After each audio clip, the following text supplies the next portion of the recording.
Have you ever known someone who's done crystal meth? Like, it'll take everything. When I'm using, I would sell every single thing I have to pay for it. So how many days have you been sober? I've been off crystal meth for 12 days. Being on the ride this week is probably the most challenging week of my life. And I couldn't imagine being anywhere else.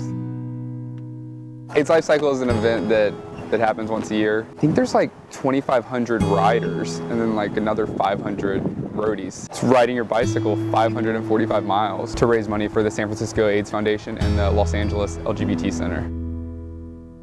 And how are you feeling? I'm tired, but I feel good. A normal day for me at home is I go to bed, I get 8 hours of sleep, and then I go to work and I eat 6 meals a day. Here, I go to bed, I get about 5 hours of sleep on an air mattress, and then I ride my bike all day and I eat Pop-Tarts. So it's kind of exhausting, you know? But there's people that stand on the side of the road with posters of their loved ones that have died. And you know, it makes me kind of remember why I'm riding. I'm doing this to help someone out, to help myself out. It was about a month after I'd come off of a bad crystal meth binge, and I was sharing needles, I was having unprotected sex. So I went to go get put on PrEP, and they did the oral quick test, and it came back negative. And we went through everything to like start PrEP the next week, and so they just ran some last minute blood tests after that. And I was at work the next day and the doctor called and said, "We can't put you on PrEP, you're HIV positive." It was just like that. Today is day 3. You had to think about that. I'm tired. The last 10 miles were hot. You know, my younger brother sent me a really sweet text, and it said something like, you know, it's not about like how good you're doing, it's about how many times you get up when you fall down. But you just get back up and you keep going, you know? What are you wearing? So it's Red Dress Day, and I'm wearing a red dress. So it was really cool, like as we were riding up a hill today, everyone was wearing their dresses, and it was just like one long line of red to kind of signify the AIDS ribbon. So when I was first diagnosed with HIV, everything changed. I kind of figured out that like using crystal meth and having HIV, like something's gonna kill me. I wasn't taking care of myself, and now I have this disease that's trying to kill me also.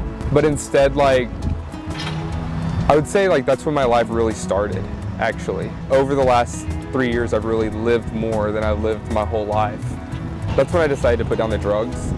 I'm on medication, so my viral load is undetectable. I don't feel sick, I don't get tired, I don't feel weak, and I kind of developed a life worth living then. I'm ready for the finish line. When is the finish line?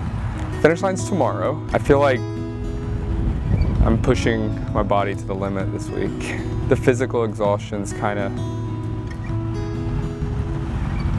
starting to get to me.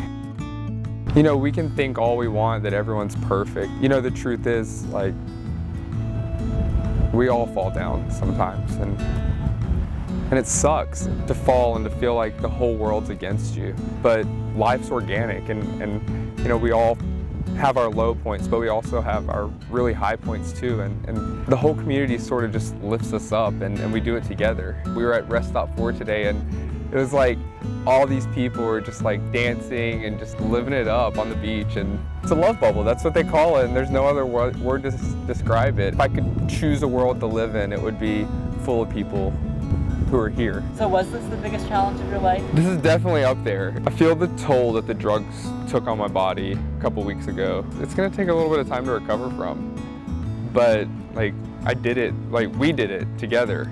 Everyone did it, and it feels good.